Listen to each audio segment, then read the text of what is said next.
आणि बिपिनजी पटेल सर यांचे या ठिकाणी आगमन झालेले आहे. तुमच्या बाळांनी त्यांचं स्वागत करायचे आहे.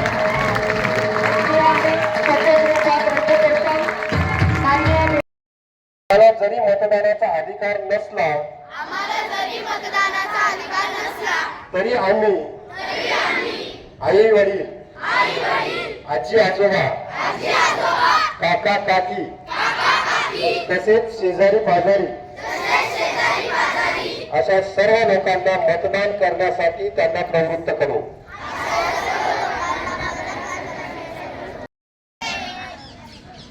खरं तर आज स्पोर्ट्स डेचा आपला बक्षीस समारंभ आहे, पण त्याच्या पूर्वी जी आपण प्रतिज्ञा घेतली इलेक्शनसाठीची, मला असं वाटतं तुम्ही जेवढे विद्यार्थ्यांना हे समजेल की आपण आपल्या देशामध्ये मग कोणताही आपल्या देशाचा सगळ्यात श्रीमंत माणूस असेल मग तो मतदानाचा अधिकार, आणि तो जर आपल्या घरामध्ये आपले आई वडील जात नसतील आणि तो बजावत नसतील तर त्याच्यासाठी शाळांमधून याच्याबाबत बोललं गेलं पाहिजे. त्याच्यामुळे ही प्रतिज्ञा नाहीये, तर ही तुमच्यासाठी उज्ज्वल भविष्यासाठी निवडणुकांमध्ये आई वडिलांना योग्य उमेदवार निवडून देण्यासाठी सांगणं हे आपलं कर्तव्य आहे, कारण ह्याच्यातूनच तुमचे प्रतिनिधी येतात आणि त्याच्यातूनच डेव्हलपमेंट होत असते.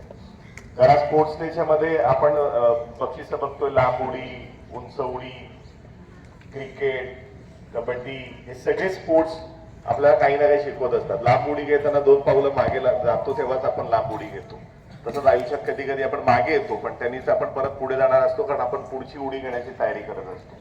क्रिकेट ज्यावेळी आपण खेळतो तेव्हा आपल्या लक्षात येतं की एका माणसाने आयुष्यात काही जिंकता येत नाही, टीम लागते. किती तुम्ही चांगले बॅट्समन असाल पण समोर जर तुमच्याबरोबर खेळायला कोणी आलं नाही तर तुम्ही जिंकत नाही. त्याच्यामुळे तुम्हाला टीम वर्क कळलं पाहिजे. सायकलिंग, स्लो सायकलिंग, आपल्याला असं वाटतं की मी स्लो आहे, पण जेव्हा स्लो सायकलिंग करतो त्यावेळेस कळतं की अरे स्लो सायकलिंग करणंही अवघड आहे. म्हणजे बऱ्याचदा शांत स्थिर मनाने काम करणं हेही मोठं अवघड काम झालंय. अशा बऱ्याचशा गोष्टी स्पोर्ट्स आपल्याला शिकवत असतं, क्रीडा महोत्सवातून आपण शिकत असतो. त्यामुळे आपण जिंकलो पाहिजे हा भाग नंतरचा आहे, पण आपल्याला भाग घेऊन त्याच्यातून शिकता नक्कीच येतं. किती मुलांना इथे किती मुलं चहा पितात इथे? किती जणांना चहा बनवता येतो? किती जणांना इथे असं वाटतं की माझ्यासारखा चहा या जगात कोणी बनवू शकत नाही?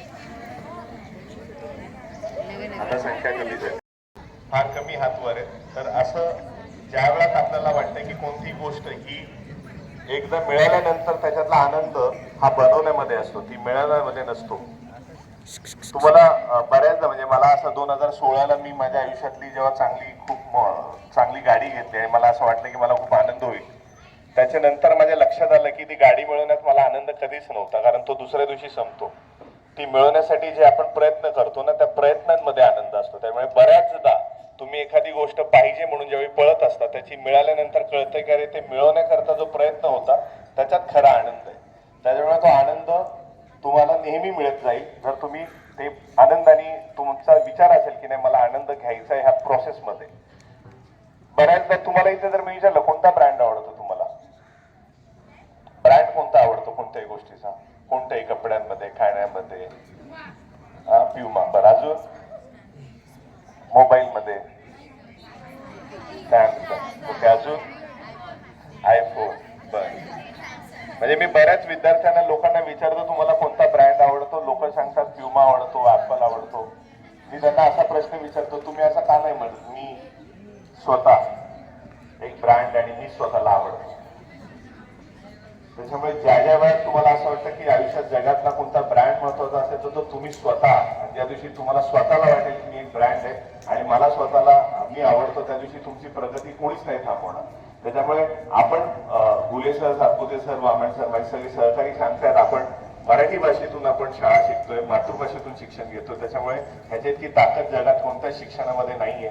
नुकताच एक रिसर्च समोर आला, म्हणजे तो नोबेल प्राइज त्यांना दिलं गेलं फार पूर्वी, पण त्याच्याबद्दल आता परत नव्याने चर्चा सुरू झाली. ते नोबेल प्राइज कशासाठी दिलं जेम्स हेकरमन या माणसाला, की त्यांनी एक रिसर्च केला की ज्या वेळेस शिक्षणातून ज्यावेळी शिक्षण मातृभाषेतून दिलं जातं आणि मुलं चांगली शिकतात, ते पण प्रायमरी एज्युकेशन म्हणजे नर्सरी ते 5वी पर्यंतचं शिक्षण, ह्या 9 वर्षामध्ये जेवढं चांगलं शिक्षण, चांगले विचार, चांगली शिस्त, चांगले आचार दिले जातात, त्याच्यानंतर त्या देशामध्ये बिकॉज ऑफ म्हणजे निव्वळ त्या प्रायमरी चांगल्या शिक्षणातून चांगलं शिक्षण मिळाल्यामुळे, चांगले विचार मिळाल्यामुळे त्या देशामध्ये बरेचसे गुन्हे कमी झालेले, त्या देशामध्ये अनेक शांतता लाभली. का? तर प्रायमरी शिक्षण चांगलं असतं. आणि हे प्रायमरी शिक्षण ज्यावेळी मातृभाषेतून असतं त्यावेळी आपण विचार करायला शिकतो. आणि तो सगळा विचार, चांगला विचार, माझे सगळे सहकारी तुम्हाला पोटे विद्यालयाच्या माध्यमातून 1991 पासून आपण तो देतोय.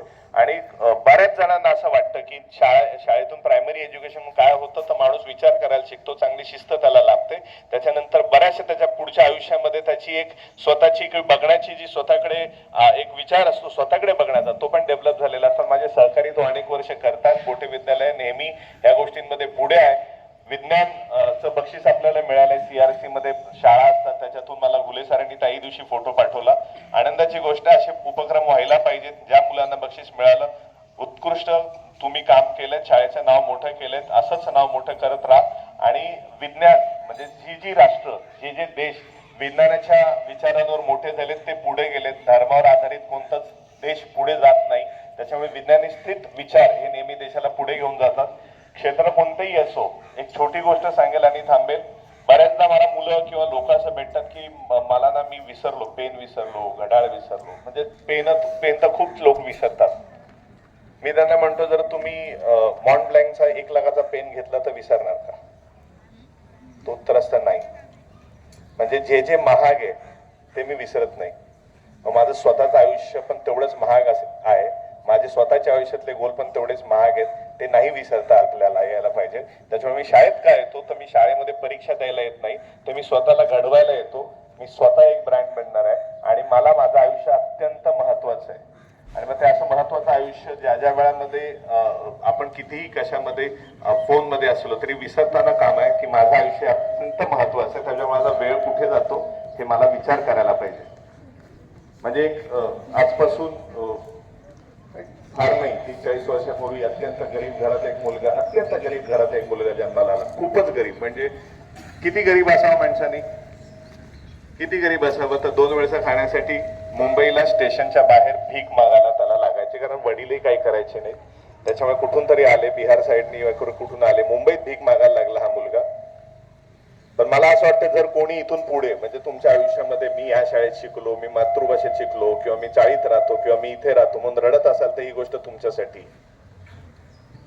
म्हणजे कोणतीही शाळा असेल, कोणतेही माध्यम असेल, काही गोष्टी ज्या आहेत ते तुमच्या आयुष्यात यशस्वी होण्यासाठी महत्वाच्या असतात, ते सांगणारी ही गोष्ट आहे.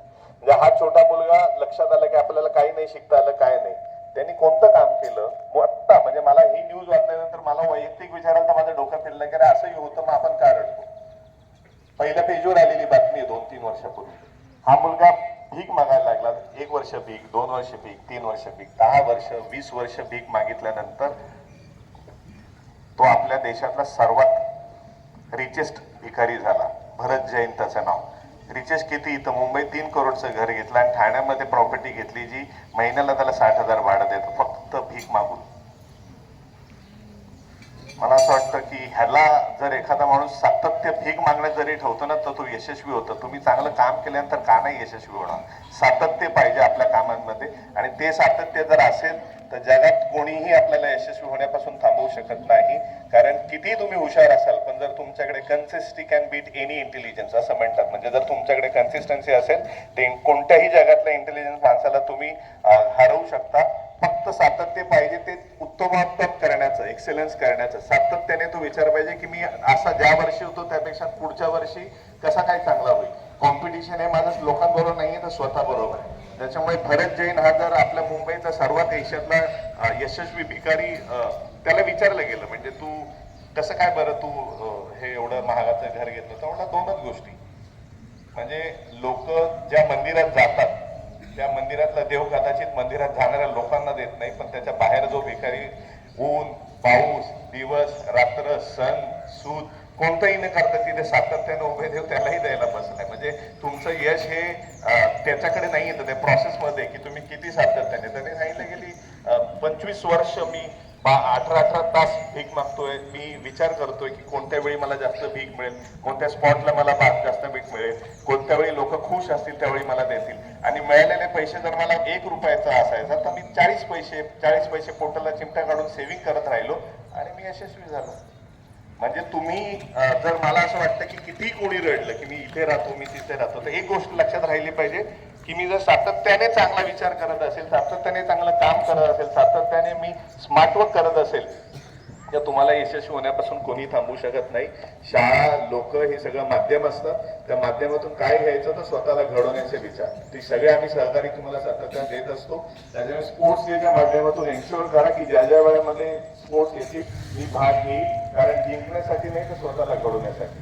हे सांगून मी इथे थांबतो. माझ्या सर्व मोठे विद्यालयातील माझ्या सगळ्या सहकारी शिक्षकांना नवीन नवीन उपक्रमांसाठी शुभेच्छा. मोठे विद्यालय 1991 पासून सुरू आहे. म्हणजे मला असं नेहमी वाटतं की मी या शाळेबरोबर स्वतः शिकलो. म्हणजे शिक्षण काय असतं हे मी मोठे विद्यालयातून शिकलो, माझ्या शाळेपेक्षा जास्त. कारण ज्यावेळी मी शाळेत होतो तेव्हा मला ते कळत होते की मला का शिकायचं. म्हणजे मी शाळेचं काम करण्यासाठी आलो त्यावेळी मला जास्त कळलं की मी का शिकायला पाहिजे, का वाचायला पाहिजे, का अभ्यास करायला पाहिजे. माझ्या आयुष्यातलं पहिलं स्पीच मी पोटे विद्यालयात दिलं. माझ्या कॉलेजपर्यंत मी कधी स्पीच दिलं नव्हतं, ते पोटे विद्यालयातून दिलं. म्हणजे मला विचारायचं पोटे विद्यालयात स्पीच द्यायला लागतं म्हणून मी भाषण शिकलो आणि त्याच्यानंतर मला त्याचा प्रचंड फायदा झाला. त्याच्यामुळे तुम्ही एखादं काम ज्यावेळी निवडता त्यावेळी त्या निवडलेल्या कामामध्ये जर विचार हा असेल की मला पुढे जायचंय, मला शिकत राहायचंय, तुम्हाला कोणी थांबवू शकत नाही. माझं वैयक्तिक मत आहे, आपल्या देशामध्ये सगळ्यात जास्त काम हे श्रीमंत लोक करतात. बऱ्याचदा मध्यम वर्ग हा गव्हर्नमेंट जॉबच्या मध्ये जातो आणि त्याचा विचार कोणता असतो, त्याच्या मागे तुम्हाला सिक्युरिटी मिळावी, जी सिक्युरिटी कधीच मिळत नसते आणि ती मिळाली तरी ती तुम्हाला एका लेवलला थांबवत असते. त्याच्यामुळे आपल्याला खूप मेहनत करायला पाहिजे. म्हणजे आपल्याकडे देशात अजूनही मला अशी मुलं दिसत आहेत की घरात ऍपल येत नाही पण EMI वर ऍपल फोन घेत आहेत. त्याच्यामुळे आपल्याला अशी पिढी घडवता कामा नये. तुम्ही ज्यावेळी पहिले पैसे कमवाल तेव्हा सेव्ह करायला शिका. शाळेतल्या सुट्ट्यांपासून कामं करायला शिका. आजपासून सुरू कराल तर पुढच्या 10 वर्षामध्ये 15 वर्षामध्ये तुम्ही पाहिजे तिथे पोहोचलेले असाल. मी अनेक मोठे विद्यालयातले विद्यार्थी जिथे जिथे जातो मला तिथे भेटतात. चांगल्या चांगल्या पदांवर ही मुलं गेलेली आहेत, अधिकारी झालेत, बिझनेसमध्ये गेलेत, कोणत्याही गोष्टी करतात छानपैकी यशस्वी होत आहेत. त्याच्यामुळे कुठलाही न्यूनगंड बाळगण्यात अर्थ नाहीये की मी कुठून शिकलो. मी स्वतः मराठी माध्यमाचा विद्यार्थी. त्याच्यामुळे ज्या ज्यावेळी मला ही संधी मिळते की मातृभाषेतल्या शिक्षणाचा विचार करणं, सांगणं हे करणं गरजेचं आहे. ऑफकोर्स शासनाचा त्याच्यामध्ये रोल असल्यामुळे बऱ्याच गोष्टींवर लिमिटेशन येतात आपल्याला काम करताना. मग ते फीस घेण्यापासून असेल, क्वालिटी शिक्षण देण्यापासून असेल, पण आपण प्रयत्न करत असतो की मॅक्सिमम मुलांना कसं देता येईल. सो तुम्ही सगळेजण आयुष्यात यशस्वी व्हा आणि पुढे जा. पोटे विद्यालयाचं, स्वतःच्या कुटुंबाचं, या राज्याचं, या देशाचं नाव मोठं करा. धन्यवाद.